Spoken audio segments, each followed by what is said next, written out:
Hello, welcome to iSense Business Training Series, and thank you for joining us. Over the next 10 minutes, we'll be talking about how to pitch your business.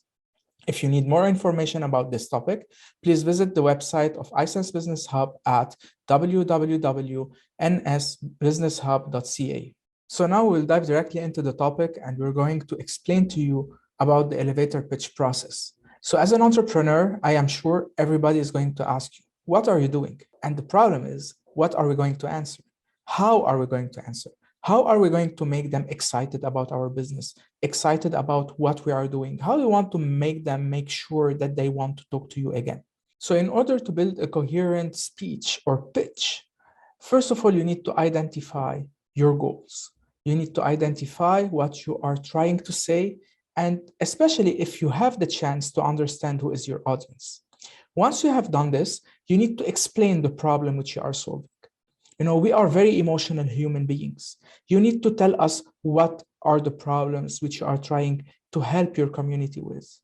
And then you need to explain how you are doing it, how you are solving the problem, what are the solutions that you are bringing to the table, and most important thing, what is your unique selling proposition? What really makes you different from others?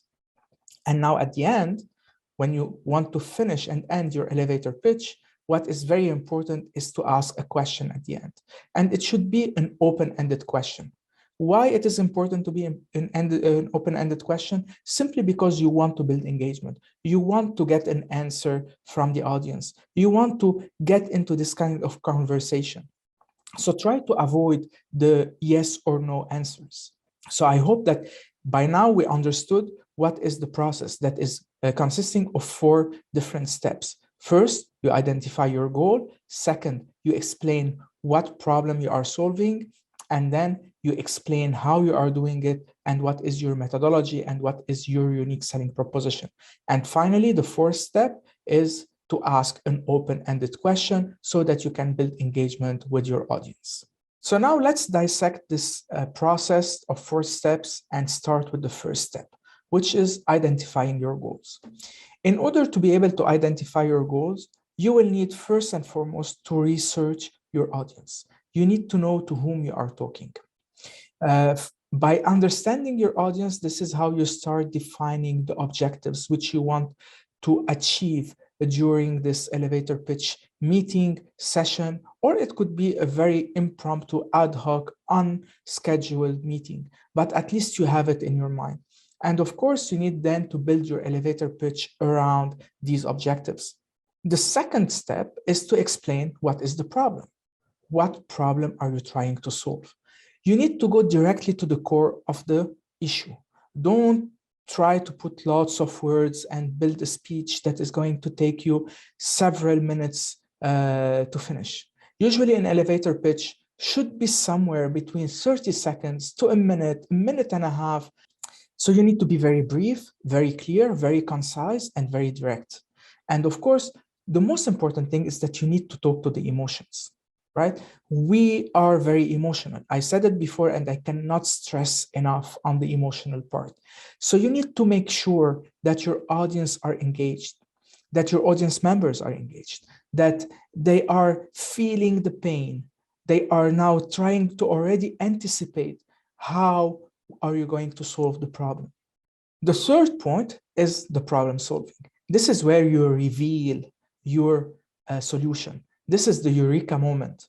This is where you tell them why you are unique, how you were able to find your different process or your different methodology that is going to solve this specific problem which you have highlighted in the second step.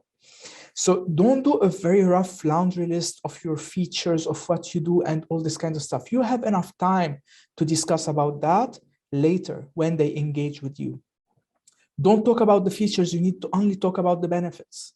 The benefits are the emotional part. The benefits are the key that is going to open the door for you. The minute you go into a laundry list of features and boring details and technicalities, that's it. You lost the audience. You need to make sure that in a way, or you need to assume that the audience who is in front of you know nothing about your business. And then the question is, how are you going to be able to explain to them in a minute or even less than a minute everything that you do, and they would feel great about it. Not only good about it, great. They just want to know more. And finally, this is the fourth step, is that you end your elevator pitch with an open-ended question. So again, as I said before, avoid yes or no answers, because yes or no answers are going to kill the discussion. And our objective in the elevator pitch, or as entrepreneurs, is to never kill the discussion about our business. At the contrary, we need the discussion about our business to continue, hopefully forever, even after we leave. Even after you leave the room, you want your audience or your investors to look at each other and continue the discussion.